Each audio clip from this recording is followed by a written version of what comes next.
शास्त्रों में लिखा है कि क्रोध, बैर, द्वेष ये दूसरों का कम नुकसान करता है, व्यक्ति का अपना ज्यादा नुकसान करता है। उसी कड़ी में मैं कहना चाहता हूं कि हिमाचल प्रदेश में हाल ही में जो मामला हुआ, जिसमें धर्मशाला के माननीय विधायक श्री सुधीर शर्मा, जो कि लगातार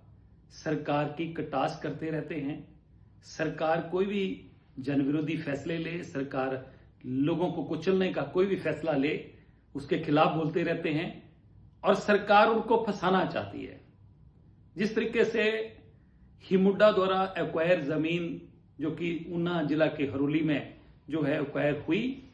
और ये एक्वायर जो हुई जमीन हिमुडा ने जो एक्वायर करी, ये 2012 से 17 से 22 और 22 से अगली जो सरकार चल रही, तीनों सरकारों ने उस जमीन की पेमेंट करी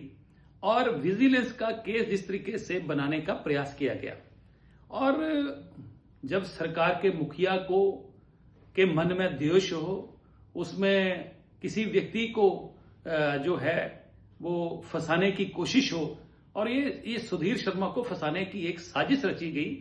परंतु जब उनके अपने ही लोग फंसते दिखे, जिसमें ये भी समाचार आया और बहुत चर्चा हिमाचल प्रदेश में रही कि मंत्री द्वारा रिजाइन देने की भी धमकी दी गई। मुझे लगता है कि किसी भी व्यक्ति को इतना द्वेष नहीं रखना चाहिए जिस तरीके से ये सारी चीजें चल रही हैं। मैं तो कहना चाहूंगा कि सुधीर शर्मा जी भी ऐसे परिवार में जन्म उनका हुआ है जिन्होंने सारा जीवन राजनीति बचपन से पैदा होते ही देखी है, और ये लोग जो उनको फंसाने की कोशिश कर रहे हैं, शायद ये भूल रहे हैं कि ये उस स्कूल में पढ़े हैं जहां फंसाने वाले भी पढ़ते थे, और उस स्कूल के, उस कॉलेज के, उस यूनिवर्सिटी के ये बहुत ही, जिसको कहते हैं कि मेरिटोरियस स्टूडेंट थे। ये इतना जिस तरीके से सरकार इनको किसी जाल में फंसाना चाह रही थी, वो अपने ही लोग जो है उसमें उलझते दिखे। तो मुझे लग रहा है कि जब सरकार ऐसा काम करना शुरू कर देती है, अपनी सारी एनर्जी नेगेटिव कामों में लगाना शुरू कर देती है, तो आज प्रदेश की सरकार अगर सारी नेगेटिविटी अपने राजनीतिक प्रतिद्वंदी जिनके साथ नहीं बनती है, उनके ऊपर जो फोकस किया हुआ है, उनको फंसाने के लिए, उनके परिवारों को फंसाने के लिए, उनको परेशान करने के लिए इतनी एनर्जी प्रदेश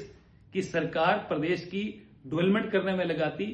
प्रदेश के जो जनता के साथ वायदे किए थे उनको निभाने में लगाती, प्रदेश के नौजवानों और महिलाओं को उनके साथ किए गए वायदों को निभाने में लगाती, प्रदेश की डेवलपमेंट में लगाती, तो शायद प्रदेश की दशा और कुछ होती। आज प्रदेश जो है कई वर्ष पीछे जो है धकेल दिया गया, प्रदेश पूरी तरह कर्जे में डूब गया। ये इसी का कारण है कि जब माइंड में नेगेटिविटी होती है किसी के, और सरकार के मुखिया के मन में नेगेटिविटी हो तो नतीजे ऐसे ही होते हैं। और यही कारण है कि दूसरों को फंसाने के चक्कर में प्रदेश जो है उस सारी की सारी एनर्जी नेगेटिविटी में लगा दी है। और मुझे लगता है कि ऐसी नेगेटिविटी माइंड में जब आदमी की आती है तो वो अपना भी नुकसान कराता है, और जिनके लिए या प्रदेश के लिए जो व्यक्ति काम कर रहे हैं उनका भी नुकसान होता है, जो कि हिमाचल प्रदेश में सारे के सारे लोग देख रहे हैं।